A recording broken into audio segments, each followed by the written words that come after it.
God's eternal nature and the problem of time, of dealing with God being eternal, but then at the same time God being in time. Can you explain that problem that a lot of Christians, or maybe even non-Christians, struggle with?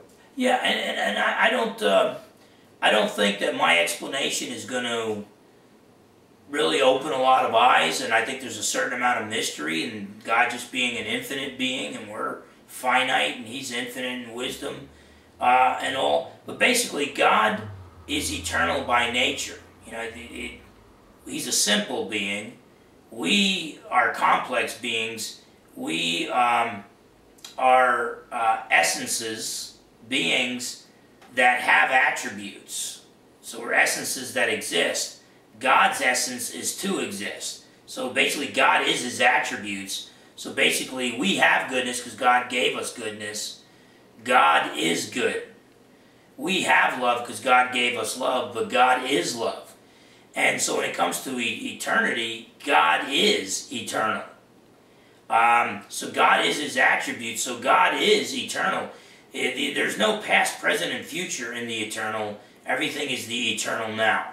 And that goes beyond human understanding. We're time-bound beings. We're temporal beings. We have to think. Even when we talk about before creation, there really was no before creation. We could say sans creation, like without creation, but then nobody knows what we're talking about. So we say before creation, then people know what we're talking about, but there's no before and after in eternity. And so I agree with Augustine and Aquinas that, quote-unquote, before creation, only eternity existed, the eternal God. And there was just one eternal moment, the eternal now. Rather than a past and a future, there was just the eternal present. But that when God created changing beings, because time is change, we often think time is the measurement of change, but it's really not. Real time is change. And so basically when God created the first changing thing, then time began. Now how can the eternal God know time-bound things? How can the eternal God act in time?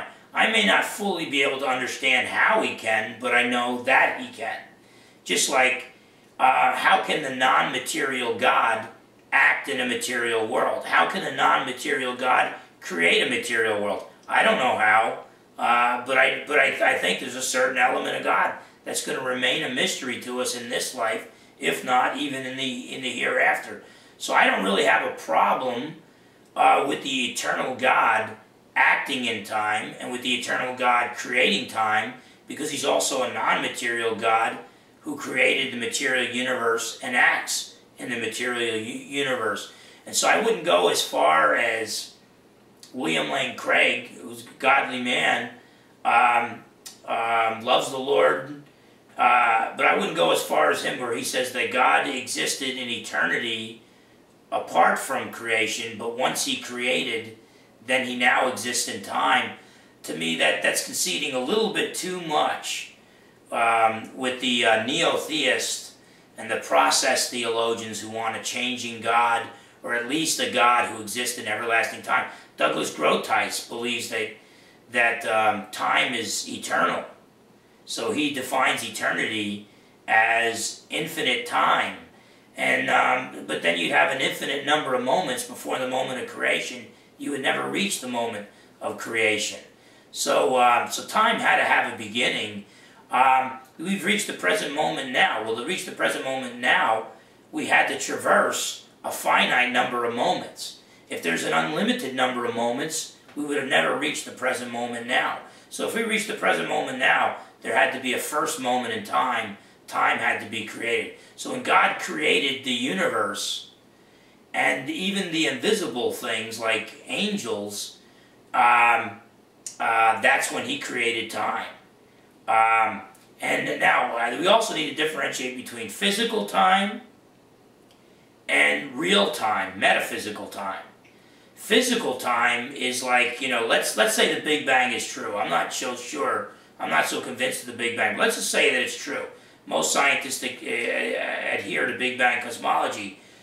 Physical time would be the physical expansion of the universe, and so physical change would be the physical time.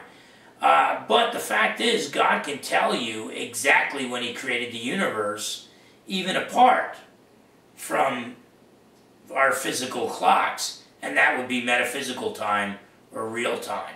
And so if all you hold to is physical time and you don't believe in metaphysical or real time, then you lose, with Einstein's relativity, you lose the simultaneous moment. So Einstein would be okay with me saying, well, I worked at school today while my wife took care of her mother at the same time that my wife took care of her mother. Einstein would have no problem with that, though scientifically, in more scientifically precise language, there really is no simultaneous moment because there's no perfect ruler to judge the exact moment. Everything, the universe is expanding. Everything is in flux. The only way we can determine how fast this object is moving is we assume that we're stationary, and then we measure the speed and all, but in reality, we're moving too. And so there's nothing is remaining the same to judge all this. But I believe that there really is a simultaneous moment. But the only way for that to occur would there have to be real time, hence something would have to remain the same. And that is the mind of God that has the mind of God is the real clock, real time, so that we can even make sense out of physical time.